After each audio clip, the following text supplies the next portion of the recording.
ఇప్పుడే జీ5 app download చేయండి. చూడండి మీ ఫేవరెట్ టీవీ షోస్ ఎప్పుడైనా ఎక్కడైనా. మీకు విషయం చెప్పాలి. కొన్ని రోజుల ముందు ఇక్కడ ఏం జరిగిందంటే,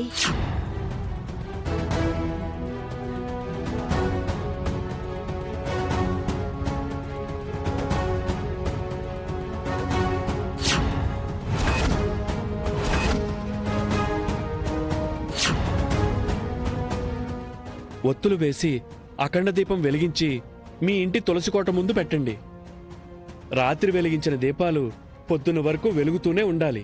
దీపాలు కొండెక్కితే ఇద్దరూ విడిపోయి దూరమయ్యే పరిస్థితి వస్తుందమ్మా.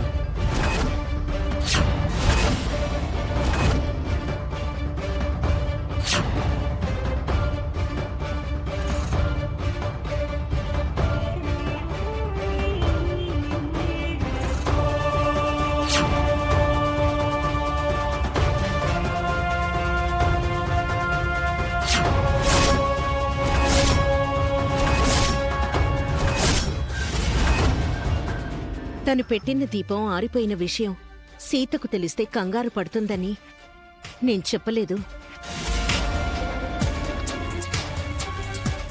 ఆ దోషం పోవడానికి పంతులుగారు చెప్పినట్టు ప్రతిరోజు సీతతో దీపం పెట్టిస్తున్నాను.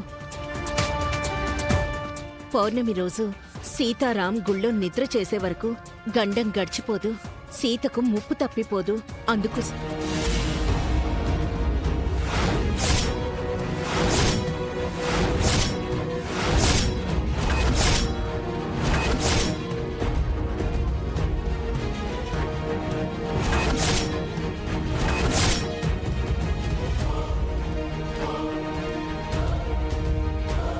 ఏంటత్తమ్మా, నా గురించి నాన్నవాళ్ళతో ఏమో చెప్తున్నావు? ఏ విషయం చెప్తున్నావు? అదేనమ్మా, నువ్వు మీ అత్తమ్మ మావయ్యలకు పెళ్లి చేసిన విషయం చెప్తుంది. నిన్ను పొగుడుతూ మెచ్చుకుంటుంది. వాళ్ల మొదటి పెళ్లి మా చేతుల మీదుగా జరక్కపోయినా మళ్ళీ పెళ్లి నీ కోరిక మేరకు జరిగినందుకు చాలా సంతోషంగా ఉంది సీత. మన కాపీగానే ఉందమ్మా, కాని మహాలక్ష్మి అత్తయ్యకు ముళ్ళ మీద ఉన్నట్టుంది. ఆ పెళ్లి జరిగిందని తెలిసినప్పటి నుంచి మండిపడిపోతుంది. ఆ మంటలకు నువ్వింకా ఆజ్యం పోస్తున్నావు కదా సీత. మహాలక్ష్మి అత్తయ్య లాంటి వాళ్ళకి పొగ పెడితే సరిపోదత్తమ్మా, మంటే పెట్టాలి. ఇంకా ఇంకా ఆడుకోవాలి. మహాలక్ష్మితో జాగ్రత్త సీత. తను నువ్వు అనుకున్న దానికంటే ఎక్కువ ప్రమాదం. అవును సీత, ఆవిడ్ని తక్కువ అంచనా వేసి ఏమరపాటుగా ఉండకు. తను పగపట్టిన పాములాంటిది. తను పామైతే నేను గద్దనమ్మా, తన్నుకుపోతాను. నిజంగా సీత చేసే పనులకి మహాలక్ష్మి అల్లాడిపోతుందోదినా. మహాలక్ష్మి నన్ను ఇబ్బంది పెట్టాలనుకుంటే సీత మహాలక్ష్మిని ఇబ్బంది పెడుతోంది. కానీ మీ అత్తా కోడళ్ళు చాలా జాగ్రత్తగా ఉండాలమ్మా. ఇక మేము బయలుదేరతాం. సరే. మీ అత్తమ్మను జాగ్రత్తగా కాపాడుకో సీత, నీదే బాధ్యత. వెళ్ళొస్తాం. సరే అమ్మా. వస్తాను సుమతి.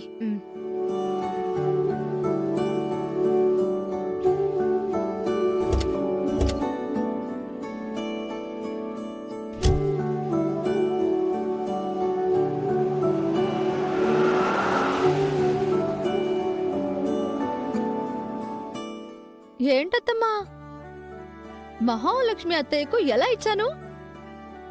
లేకపోతే నువ్వు సుమతివి కాదు అని రాసి సంతకం పెట్టమంటుందా?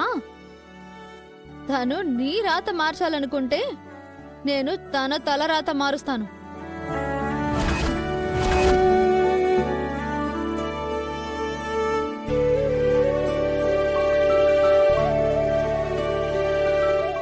భగవంతుడా, మహాలక్ష్మి నుంచి సీత నన్ను కాపు కాస్తోంది. సీతపై మహాలక్ష్మి కక్ష కట్టకుండా చూడు.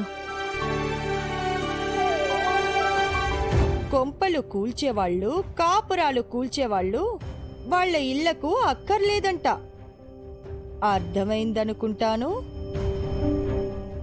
ఎవరి కాపురం ఎవరు కూల్చారత్తయ్య? మీ గుండెల మీద చేయి వేసుకొని చెప్పండి. సుమతి అత్తమ్మ కాపురాన్ని మీరు కూల్చారా, లేక మీ కాపురాన్ని విద్యాదేవిగా ఉన్న సుమతి అత్తమ్మ కూల్చిందా? ఆవిడ సుమతి కాదు విద్యాదేవి అని నువ్వు నాకు మాటిచ్చావు సీత. అది మర్చిపోకు. ఆ రోజు ఆఫీస్ వాళ్ళు ఇంటికొస్తే వాళ్ల ముందు నన్ను దెయ్యవని చెప్పి పారిపోయేలా చేసావు కదా. బదులుగా నేనేం చెయ్యలేను అనుకున్నావా? ఆ రోజు నువ్వు చేసిన దానికి కుక్క కాటుకు చెప్పు దెబ్బలా ఇది మహా ఇచ్చిన రిటార్ట్ సీత. నీకు మీ టీచర్కు గుర్తుండిపోయే గుణపాఠం. నేను లేని టైంలో జనాకి ఈవిడికి పెళ్లి చేశావు. ఈ పెళ్లి పర్మనెంట్ అని ఆనందపడిపోతున్నట్టున్నావు. కానీ అది నీటి మీద బుడగ. ఏ క్షణంలో అయినా పేలిపోతుంది. ఈవిడ ఈ ఇంట్లో ఉన్నా ఏ గుర్తింపు లేకుండా చేస్తాను. ఎవరూ ఈవిడికి విలువ గౌరవం ఇవ్వకుండా చేస్తాను. ఈ పెళ్లి ఎందుకు చేసుకున్నానా, ఎందుకు ఇంట్లో ఉన్నానా అని ఈవిడ ఏడ్చేలా చేస్తాను.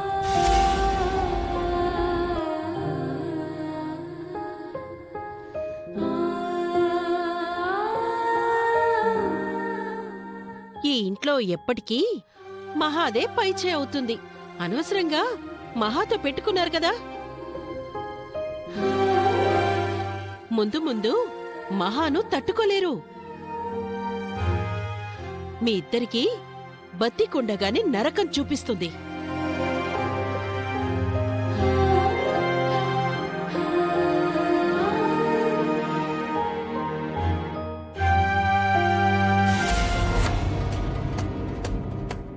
బాధపడకండి అత్తమ్మా, వాళ్ళు మనల్ని ఏమి చేయలేరు.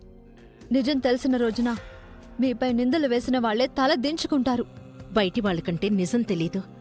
మహాలక్ష్మికి అన్నీ తెలుసు కదా సీత.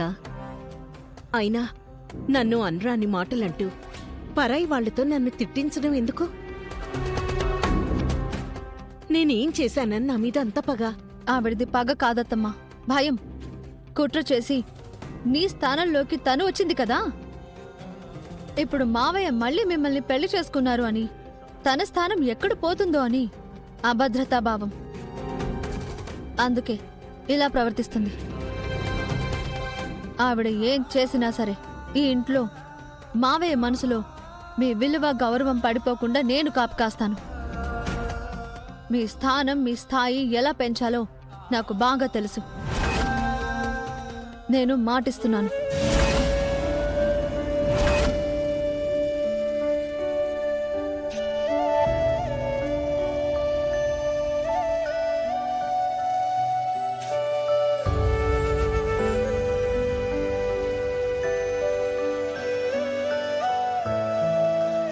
అయినా భార్య పోయి జనార్దన్ గారు బాధలో ఉంటే జీ5 యాప్ డౌన్లోడ్ చేసి అన్ని ఎపిసోడ్స్ పూర్తి ఉచితంగా చూడండి.